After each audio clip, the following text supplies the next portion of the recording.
¿Qué tal, mis queridos amigos? ¿Cómo estáis? Espero que vaya muy bien por ahí. Hoy vamos a hablar de pruebas de coches y de cosas que pasan en las pruebas de coches y que normalmente no contamos o no se cuentan. Yo de tarde en tarde cuento alguna historia o alguna anécdota, pero es importante porque hay coches que van a recibir actualizaciones importantes y eso me da pie a contarte cosas que, como digo, no salen normalmente a flote entre los que nos dedicamos a comunicar el tema del motor. Y creo que es conveniente porque hay muchas historias que a veces yo me guardo porque uno no quiere ser el protagonista es la información y los coches, pero que vienen a colación, vienen a cuento. Y esto viene a cuento precisamente del Ebro S400. Como no podía ser de otra manera, vamos a hablar de pruebas de coches dentro de un coche. Estoy probando este coche que, por cierto, estaba pensando, a ver si adivináis qué coche es. Que es un vehículo que muchos me habéis pedido que pruebe a fondo después de que la prueba que hice del vehículo no me transmitiera, digamos, una gran satisfacción. ¿De qué coche estamos hablando? Venga, a ver si alguien lo acierta, os leo en los comentarios. Bueno, el Ebro S400 es noticia otra vez. Y te preguntarás por qué. Es un coche que salió el año pasado, es un coche que ha salido al mercado muy recientemente, y la noticia precisamente es que Ebro ha rectificado. ¿Ha rectificado? ¿Cómo es eso? Bueno, seguramente si yo voy a preguntarle a Ebro o alguien le pregunta a Ebro o dentro de Ebro alguien está viendo este vídeo dirá, ¿cómo que hemos rectificado? Nosotros no hemos rectificado nada. Llámale rectificar, llámale evolucionar, llámale mejorar, llámale como quieras, pero todos somos mayorcitos ya, ¿no? Y es muy curioso y muy llamativo que un coche que lleva nada más un año en el mercado venga ya con una versión 2.0 a finales del año 2026 como es el Ebro S400. ¿Y qué pasa con este coche híbrido que es uno de los vehículos de más ventas? Se supone que es el vehículo más vendido de la firma española. Bueno, pues que es un coche que yo en la prueba que hice del año pasado lo critiqué bastante. Es curioso porque mi vídeo probablemente, yo no conozco un vídeo que haya sido más crítico que el mío contra ese vehículo o sobre ese vehículo. Y aún así dentro del vídeo había muchísima información contando las cosas positivas que yo veía del coche. Una muy buena habitabilidad, una muy buena relación entre tamaño del coche y el espacio y unas calidades de acabados y de equipamiento bastante buenas siempre si tenemos en cuenta los factores relativos al precio al que se adquiere este producto. Precio, por cierto, que ya recibió una actualización importante y que en los inicios no era tan bueno. Luego el precio se bajó bastante a la hora de ofertar y posicionar el coche en el mercado y ya no se ha movido, de una bajada importante de precio. Primera rectificación, el precio del Ebro S400. Pero te cuento todo esto porque a mí el coche me pareció bastante poco satisfactorio desde el punto de vista dinámico, tanto desde el punto de vista de la conducción, de la suspensión y cómo funcionaba la suspensión, como desde el punto de vista de un sistema híbrido que anunciaba una potencia absolutamente sideral de 211 caballos nominal, que luego en el mundo real apenas si puedes alcanzar durante unos segundos a lo largo y ancho de horas de conducción, y luego unos neumáticos también que en la versión del coche que yo estuve conduciendo eran infumables. Al final, el tacto que me transmitió el coche por todos los elementos relativos a la conducción y los neumáticos era bastante negativo. ¿Y qué tengo que hacer? ¿Me lo tengo que callar? ¿Tengo que dejar de contarlo? Esto ya me ha pasado en otras ocasiones últimamente y me ha pasado con coches chinos, por ejemplo. Me sucedió con el Omoda 5 en su primera versión, que en el vídeo que publiqué aquí dije que era un coche que estaba a medio cocinar, y con otros muchos coches. Y además lo seguiré haciendo en el futuro cuando encuentre un coche que no me parece satisfactorio desde el punto de vista de producto global y de lo que ofrece en relación a lo que se paga. Y ojo que en España en general la gente se corta bastante a la hora de criticar los coches y en general somos bastante diplomáticos a la hora de hacer las críticas de los vehículos. Aquí no hay críticas descarnadas. Quédate hasta el final del vídeo, de verdad, porque al final del vídeo te voy a enseñar unos pantallazos de otro canal de CarWow en otro país y para que veas cuáles son los títulos y para que veas cuáles son las formas de comunicar de entrada, de salida, aunque luego el vídeo dentro se matice, que tienen otros compañeros míos. Y te tengo que decir que las marcas de coches están muy mal acostumbradas precisamente porque no están acostumbradas a recibir críticas negativas o críticas duras, como yo más o menos hice con el Ebro S400. Pero te cuento todo esto porque el Ebro S400 ha cambiado y va a venir con turbo ahora, que era lo que yo estaba pidiendo en mi vídeo. Y me viene bien porque te voy a contar más cosas que no tengo por qué contar, como digo, pero que ahora me apetece contar. Porque dentro de la marca no cayó nada bien mi prueba. Como te digo, las marcas no están acostumbradas. Y cada vez que hacemos una crítica seria o dura a un coche, pues lógicamente las marcas se molestan. Ellos están en su papel y nosotros en el nuestro. Pero tienes que saber que unos días después de haber probado el coche, yo aparecí por allá donde está la flota de los vehículos de Ebro y me enteré de que todos los coches que iban a probar los periodistas se habían marchado a Barcelona para hacer cambios. Y esos cambios vienen provocados, salvo que alguien me demuestre lo contrario, por la crítica que yo le hice al coche.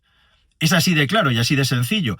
Y entre otras cosas, los coches volvieron de Barcelona a Madrid con los neumáticos cambiados. Se les habían quitado los neumáticos y se les habían puesto unos neumáticos distintos, que no eran de firma china. Por cierto, ahora hablamos de los neumáticos chinos. Desconozco igualmente si se habían tocado otras cosas en la suspensión del vehículo. Pero si el coche era tan bueno y tan perfecto, ¿por qué toda la flota entera de prensa se largó a Barcelona de manera urgente para cambiarles componentes a los coches para toda la flota de prensa que iban a probar los periodistas a continuación? Eso tienes que saber qué pasó.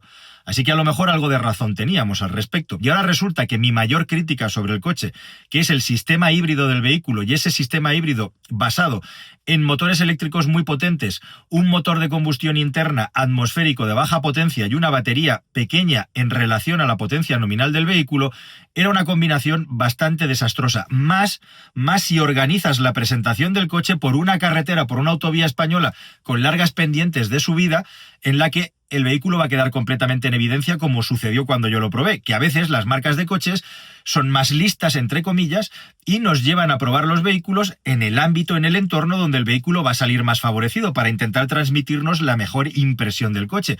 Ahí está nuestra capacidad y nuestro espíritu crítico para sobreponernos a eso. Te pongo un ejemplo muy claro. Muchísimos coches eléctricos, cuando se presentan en temporadas de clima extremo, se llevan siempre a probar a lugares donde el clima está muy templado, pues a Barcelona, a Lisboa o a los países nórdicos cuando hace mucho frío o mucho calor aquí, porque lo que se busca es siempre una temperatura de 18 o 20 grados y se busca carreteras completamente llanas. ¿Por qué? Para que la batería esté dando el rendimiento óptimo en la zona de temperatura óptima y para que las pendientes, especialmente las de subida, no afecten al consumo del vehículo y de que esa manera transmitamos los consumos más bajos. Antiguamente era muy habitual que muchas marcas de coches, había marcas de coches que trucaban completamente los vehículos, la palabra es trucar, sí, a nivel de motor, a nivel de presión del turbo, que les ponían amortiguadores pata negra. A mí me ha pasado, por ejemplo, que Opel en el pasado me engañó cuando fui a probar un coche que era en la nueva versión diésel del Opel Astra hace muchos años y conduje un coche que luego no tenía nada que ver con el coche que tú te compras normalmente. Bueno, afortunadamente estos tuneos de los vehículos o estas líneas de producción en las que unos coches salían con pegatinas marcadas para que los periodistas los probáramos con un nivel superior al que luego salía a la calle, yo creo que cada vez es más poco común, menos frecuente y cada vez es más habitual que esto no se haga, ¿no? Aunque probablemente se sigue haciendo y se sigue haciendo. O poniéndole neumáticos a los coches en las presentaciones que luego tú no puedes adquirir cuando te compras el coche. Y eso te da una sensación de agarre del vehículo poniendo neumáticos opcionales o que directamente no se venden, que no se corresponde con la realidad. Hay muchos trucos más o menos decentes que las marcas de coches utilizan para intentar poner lo más bonitos posibles a sus coches. Y nuestro trabajo, como comunicadores y expertos en el mundo del motor, es intentar que no nos engañen o que no nos la cuelen. A veces lo conseguimos y otras muchas seguro que no. No somos tan listos ni somos perfectos. Los de las marcas tampoco, como es el caso de la presentación del S400, donde nos metieron en un lugar que dejaba en evidencia al coche. Si esa prueba se hubiera hecho en un entorno eminentemente urbano y etcétera, etcétera, pues no hubiera dado tiempo a poder sacarle al coche las vergüencillas que le sacamos, ¿verdad? La cuestión es que ahora Ebro le va a poner un turbo a un motor que necesitaba un turbo como el Comer. Y fíjate tú que la potencia del coche poniéndole un turbo al motor de combustión solamente va a subir 13 caballos, de 211 a 224 caballos nominales de potencia. Así que en un año y medio el S400 va a terminar por corregir prácticamente todos los defectos que le encontramos a este coche en su primera hornada, en su primera versión. Algo parecidísimo a lo que le pasó al Omoda 5 en su versión inicial, que ha tenido como 2 evoluciones y media en un plazo de 2 años, algo que es muy loco, muy salvaje y que solamente los chinos son capaces de hacer. Y esto es algo positivo que se lo gana Ebro por el hecho de ensamblar en Barcelona, atornillar coches que vienen de China. Y es el hecho de que los chinos tienen una velocidad de desarrollo y de mejora en sus vehículos que es absolutamente sideral y que en la puñetera vida los occidentales hemos visto, se nos ha convencido de que eso que están haciendo los chinos era imposible y ahora lógicamente nos están adelantando a la velocidad de la luz y por la derecha.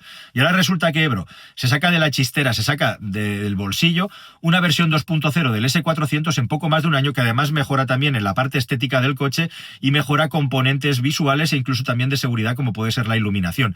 En definitiva, que se le ha hecho una revisión completa al vehículo en tiempo récord y el vehículo que se nos está vendiendo hasta aquí pues no era el vehículo más óptimo para ese precio. Se le bajó el precio, ahora se le cambia el motor, se va a seguir vendiendo la versión atmosférica el tiempo que haga falta, supongo que se acabará retirando, se cambia el coche estéticamente, el coche se está mejorando constantemente y eso es un punto a favor de los fabricantes chinos del que se beneficia Ebro. ¿Que por qué ese coche salió en esas condiciones? Bueno, pues Ebro en su hoja de ruta industrial, comercial, financiera necesitaba sacar ese coche. Y ya está. Que nos cuenten que eso estaba previsto y que bla, bla, bla, bla, bla, pues me parece perfecto. Pero que no era la mejor opción en ese momento ni el mejor coche comparado con sus hermanos y viendo lo que hace el grupo Chery en otras marcas, pues también. Que ahora lo han rectificado en tiempo récord y que van a sacar un S400 2.0 mucho mejor que el que había hasta la fecha, pues me quito el sombrero, como siempre hago, y cuando lo volvamos a probar, si me dejan, pues te contaré cómo es el nuevo S400 y todo lo que haya mejorado el coche te lo contaría, igual que hemos hecho con el BYD Atto 3 o hemos hecho con el Omoda 5, porque es que estamos en una nueva dimensión automotriz, donde los chinos son capaces de hacer estas cosas. Y mucha gente me dice, por cierto, oye Calero, ¿por qué no paras de hablar? Lo estaba leyendo en comentarios, de los coches chinos, ¿qué pasa con los chinos? ¿Que ahora te has hecho fan de los chinos?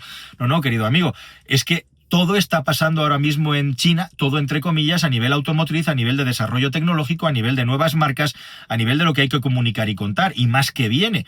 Y yo me debo a CarWow y a lo que es la actualidad del motor, y por supuesto también que tenemos muchos caminos y muchas vías de descompresión, y tocamos cada vez más coches clásicos, te cuento cosas en los talleres, te cuento insights de la industria a montones, te cuento cómo están las normativas, te cuento cómo están los combustibles. Anda que no tocamos palos en el canal para que todo el mundo tenga una visión completa de lo que es la movilidad, que no es solamente coches nuevos.